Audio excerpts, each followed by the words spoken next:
Introducción a Primera de Juan. Esta carta fue escrita entre los años 85 y 90 con el propósito de eliminar las dudas y edificar una seguridad en cuanto a quién es Jesús. Juan, el autor de Primera de Juan, es el mismo apóstol que escribió el evangelio de su nombre. Era ya anciano y tal vez fuera ya el único apóstol que quedaba vivo. Había caminado y conversado con Jesús, lo había visto sanar, lo había escuchado enseñar, lo había visto morir, se había encontrado con él después de que resucitó de entre los muertos, y lo había visto subir a los cielos. Juan conocía a Dios, había vivido con él y lo había visto obrar. Afectuosamente usa las palabras «mis queridos hijos» y les da la seguridad con respecto a su salvación. También quiere poner al descubierto a los falsos maestros que están negando que Jesús fuera verdaderamente humano. Las ideas erróneas acerca de Jesús, junto con una comprensión equivocada acerca de lo que es malo, los estaba llevando a una falta de moralidad. Escucha ahora a Juan mientras corrige las falsas enseñanzas y les garantiza a los creyentes la verdad acerca de Jesucristo. Primera carta de Juan, capítulo 1. Lo que ha sido desde el principio, lo que hemos oído, lo que hemos visto con nuestros propios ojos, lo que hemos contemplado, lo que hemos tocado con las manos, esto les anunciamos respecto al Verbo que es vida. Esta vida se manifestó, nosotros la hemos visto y damos testimonio de ella, y les anunciamos a ustedes la vida eterna que estaba con el Padre y que se nos ha manifestado. Les anunciamos lo que hemos visto y oído, para que también ustedes tengan comunión con nosotros. Y nuestra comunión es con el Padre y con su Hijo Jesucristo. Les escribimos estas cosas para que nuestra alegría sea completa.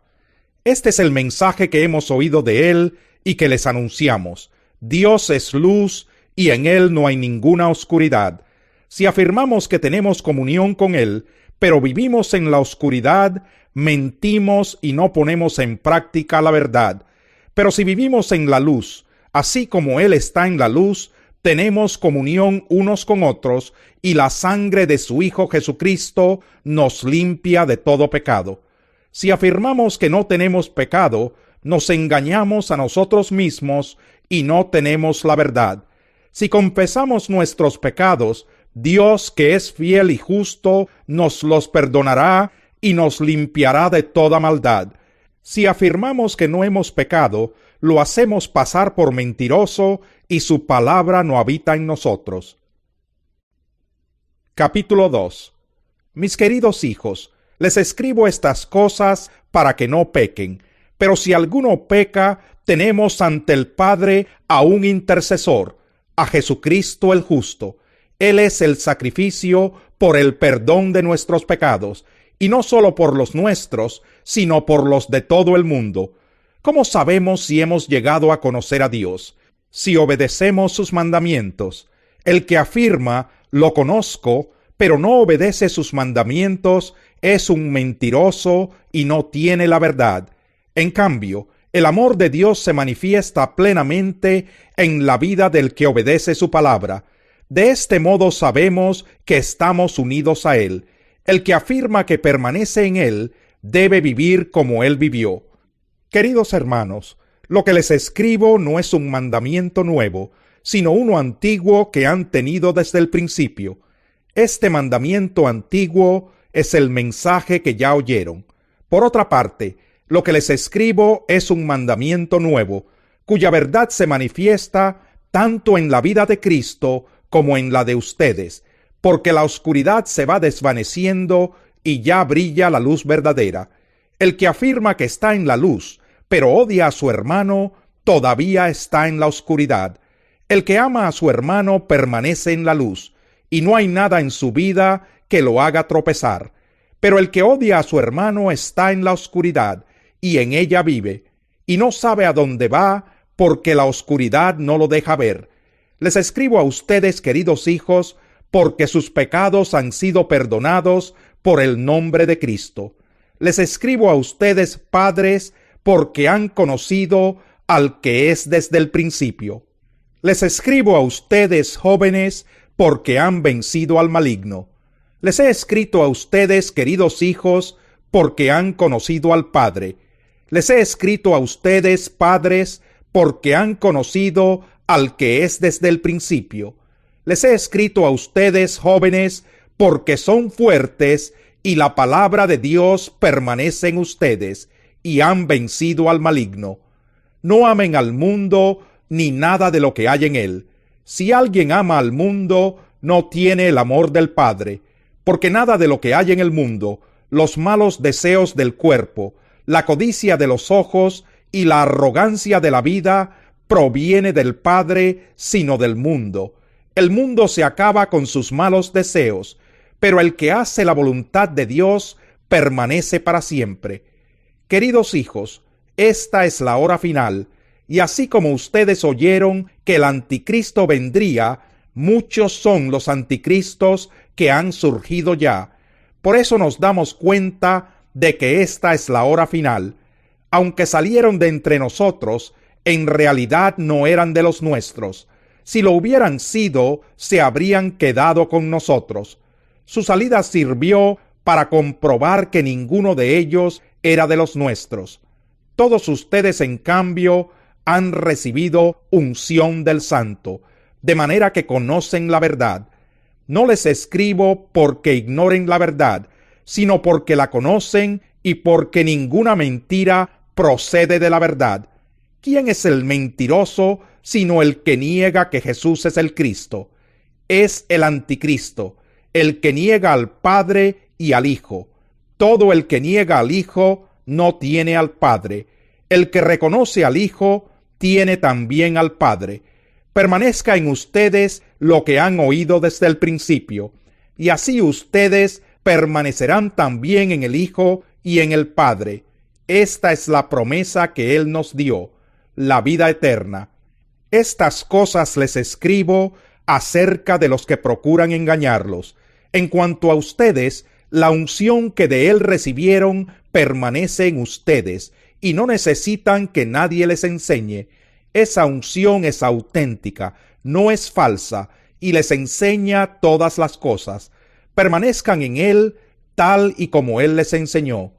Y ahora, queridos hijos, permanezcamos en Él para que cuando se manifieste podamos presentarnos ante Él confiadamente, seguros de no ser avergonzados en su venida.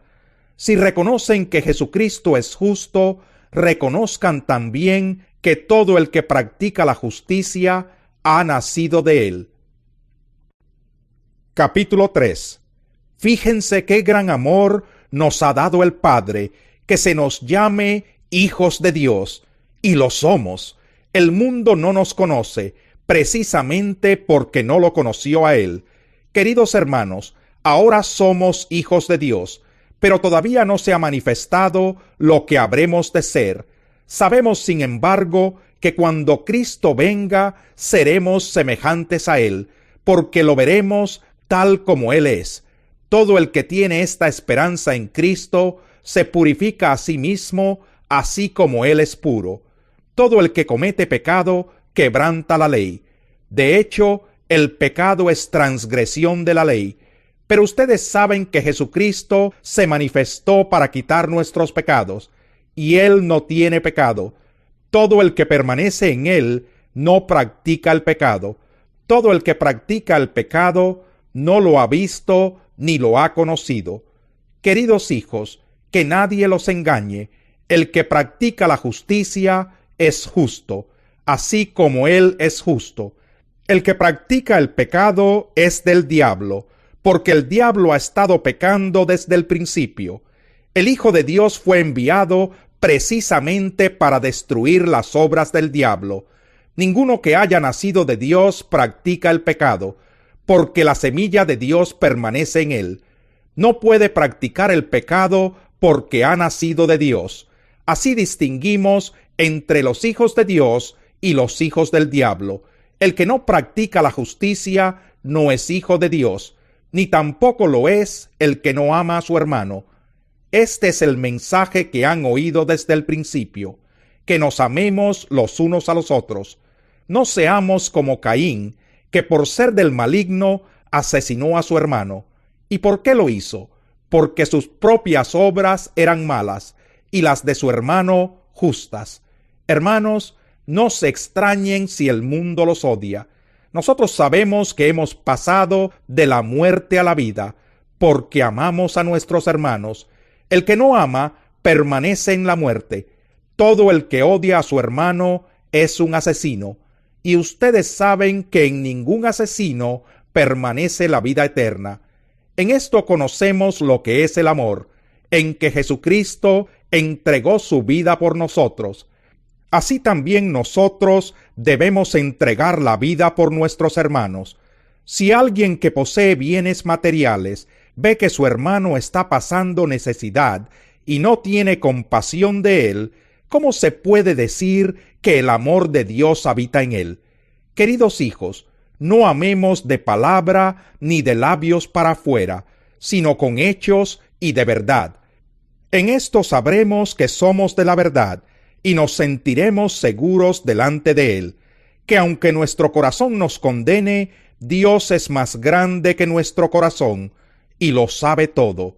Queridos hermanos, si el corazón no nos condena, tenemos confianza delante de Dios, y recibimos todo lo que le pedimos, porque obedecemos sus mandamientos, y hacemos lo que le agrada. Y este es su mandamiento, que creamos en el nombre de su Hijo Jesucristo, y que nos amemos los unos a los otros, pues así lo ha dispuesto. El que obedece sus mandamientos permanece en Dios y Dios en él. ¿Cómo sabemos que Él permanece en nosotros? Por el Espíritu que nos dio. Capítulo 4. Queridos hermanos, no crean a cualquiera que pretenda estar inspirado por el Espíritu, sino sométanlo a prueba para ver si es de Dios, porque han salido por el mundo muchos falsos profetas. En esto pueden discernir quién tiene el Espíritu de Dios. Todo profeta que reconoce que Jesucristo ha venido en cuerpo humano es de Dios. Todo profeta que no reconoce a Jesús no es de Dios, sino del anticristo. Ustedes han oído que éste viene. En efecto, ya está en el mundo. Ustedes, queridos hijos, son de Dios y han vencido a esos falsos profetas, porque el que está en ustedes es más poderoso que el que está en el mundo. Ellos son del mundo, por eso hablan desde el punto de vista del mundo, y el mundo los escucha. Nosotros somos de Dios, y todo el que conoce a Dios nos escucha, pero el que no es de Dios no nos escucha. Así distinguimos entre el espíritu de la verdad y el espíritu del engaño. Queridos hermanos, amémonos los unos a los otros, porque el amor viene de Dios, y todo el que ama ha nacido de Él y lo conoce. El que no ama no conoce a Dios, porque Dios es amor. Así manifestó Dios su amor entre nosotros, en que envió a su Hijo unigénito al mundo, para que vivamos por medio de Él. En esto consiste el amor, no en que nosotros hayamos amado a Dios, sino en que Él nos amó y envió a su Hijo para que fuera ofrecido como sacrificio por el perdón de nuestros pecados. Queridos hermanos, ya que Dios nos ha amado así, también nosotros debemos amarnos los unos a los otros. Nadie ha visto jamás a Dios, pero si nos amamos los unos a los otros, Dios permanece entre nosotros, y entre nosotros su amor se ha manifestado plenamente. ¿Cómo sabemos que permanecemos en Él y que Él permanece en nosotros? Porque nos ha dado de su Espíritu. Y nosotros hemos visto y declaramos que el Padre envió a su Hijo para ser el Salvador del mundo. Si alguien reconoce que Jesús es el Hijo de Dios, Dios permanece en Él y Él en Dios. Y nosotros hemos llegado a saber y creer que Dios nos ama. Dios es amor. El que permanece en amor, permanece en Dios y Dios en él. Ese amor se manifiesta plenamente entre nosotros para que en el día del juicio comparezcamos con toda confianza, porque en este mundo hemos vivido como vivió Jesús. En el amor no hay temor, sino que el amor perfecto echa fuera el temor. El que teme espera el castigo, así que no ha sido perfeccionado en el amor.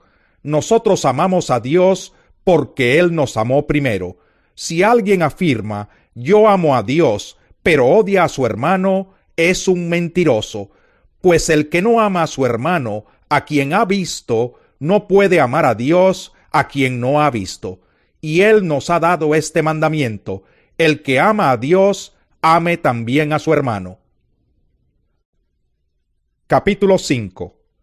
Todo el que cree que Jesús es el Cristo ha nacido de Dios, y todo el que ama al Padre ama también a sus hijos.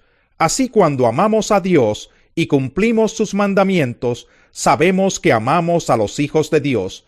En esto consiste el amor a Dios, en que obedezcamos sus mandamientos, y estos no son difíciles de cumplir, porque todo el que ha nacido de Dios vence al mundo. Esta es la victoria que vence al mundo, nuestra fe. ¿Quién es el que vence al mundo sino el que cree que Jesús es el Hijo de Dios? Este es el que vino mediante agua y sangre, Jesucristo, no solo mediante agua, sino mediante agua y sangre. El Espíritu es quien da testimonio de esto, porque el Espíritu es la verdad. 3 son los que dan testimonio, y los 3 están de acuerdo: el Espíritu, el agua y la sangre. Aceptamos el testimonio humano, pero el testimonio de Dios vale mucho más, precisamente porque es el testimonio de Dios, que Él ha dado acerca de su Hijo. El que cree en el Hijo de Dios acepta este testimonio. El que no cree a Dios lo hace pasar por mentiroso, por no haber creído el testimonio que Dios ha dado acerca de su Hijo. Y el testimonio es este: que Dios nos ha dado vida eterna, y esa vida está en su Hijo. El que tiene al Hijo tiene la vida. El que no tiene al Hijo de Dios no tiene la vida. Les escribo estas cosas a ustedes que creen en el nombre del Hijo de Dios, para que sepan que tienen vida eterna. Esta es la confianza que tenemos al acercarnos a Dios, que si pedimos conforme a su voluntad, Él nos oye. Y si sabemos que Dios oye todas nuestras oraciones, podemos estar seguros de que ya tenemos lo que le hemos pedido. Si alguno ve a su hermano cometer un pecado que no lleva a la muerte, ore por él y Dios le dará vida. Me refiero a quien comete un pecado que no lleva a la muerte. Hay un pecado que sí lleva a la muerte, y en ese caso no digo que se ore por él. Toda maldad es pecado, pero hay pecado que no lleva a la muerte. Sabemos que el que ha nacido de Dios no está en pecado. Jesucristo, que nació de Dios, lo protege y el maligno no llega a tocarlo. Sabemos que somos hijos de Dios y que el mundo entero está bajo el control del maligno. También sabemos que el Hijo de Dios ha venido y nos ha dado entendimiento para que conozcamos al Dios verdadero, y estamos con el verdadero, con su Hijo Jesucristo. Este es el Dios verdadero y la vida eterna. Queridos hijos, apártense de los ídolos.